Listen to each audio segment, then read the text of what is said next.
Yes, a headshot is a fatal wound, but beneath the gory reality, there's a lot that goes on when a bullet enters someone's skull. First things first, in terms of firearms, we're talking strictly pistols and rifles, not shotguns, because a shotgun to the head is pretty self-explanatory.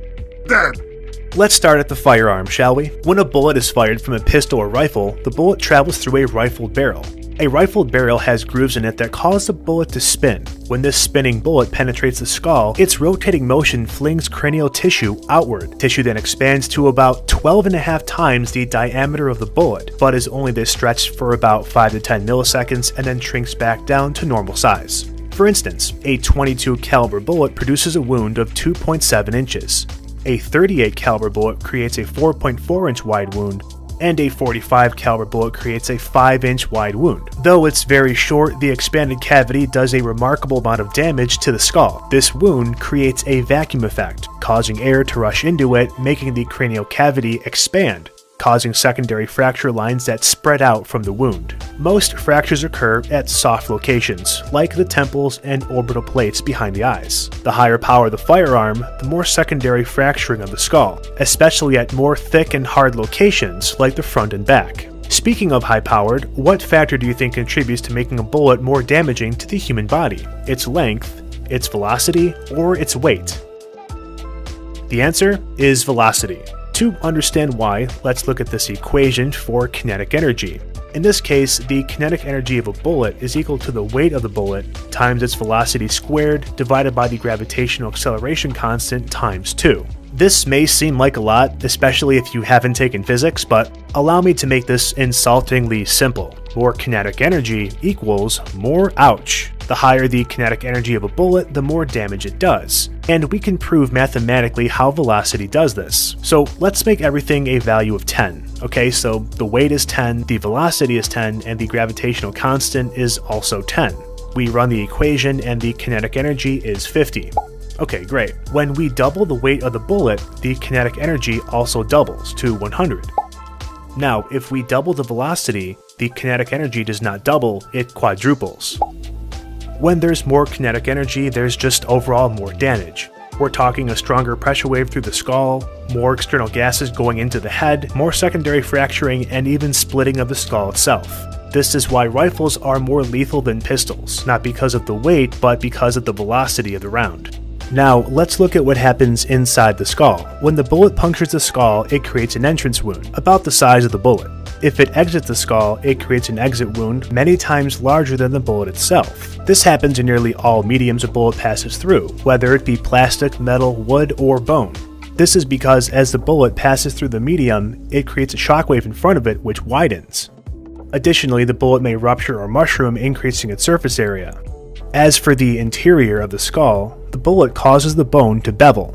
The best way I can illustrate this process of beveling is with a piece of Swiss cheese. This side of the cheese is where the bullet enters and is very clean and small. This side is where the bullet exits and is very wide and flared out. This flaring chips pieces of the skull and launches them into the brain, causing more damage. Once in the brain, 3 things can happen to the bullet. 1, it can slow and stop. If it loses enough of its energy when it pierces the skull, it will stop in its path inside the brain, probably at the other end of the skull. 2, it passes cleanly through, or 3, it ricochets inside the head. Of the 3, the least common is the third, accounting for about 20% of all bullet paths. If the round was fired from a high-powered rifle, it will most likely pass through. If it's fired from a pistol, it will likely stop in the brain or ricochet. Also, interesting fact, most skull ricochets aren't like this, where the bullet bounces off at an angle. Though it does happen, but not frequently. In the majority of ricochets, the bullet follows the round groove of the skull. The skull is actually very strong, and the bullet, having lost so much energy passing through, simply glides along the groove, sometimes sitting just beneath the scalp.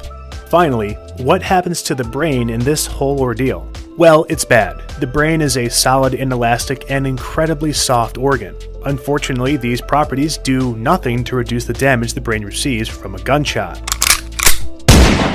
In contrast, elastic organs such as your intestines, stomach, and bladder receive less damage from gunshots. The energy from the pressure wave is dissipated because the tissue stretches. However, solid inelastic organs like your liver, pancreas, kidneys, heart, and brain receive full damage from the pressure wave because the tissue does not stretch. Finally, the distance the bullet travels from the barrel to the head can also determine how damaged the brain is. If the shot is far enough away, the bullet may actually bounce off the head. It'll still cause a wound, similar to getting hit in the head with a baseball bat or a hammer, but again, it won't actually penetrate the skull, but will still do severe damage. Of course, these shots are well over 100 yards away and are from low-powered firearms like a pistol or a .22. Contact shots, on the other hand, where the muzzle of the firearm is placed on the victim's head and then fired, turns the brain into a literal pulp. This happens for two reasons. Firstly, the bullet has the highest velocity when it strikes the skull, delivering the most energy possible.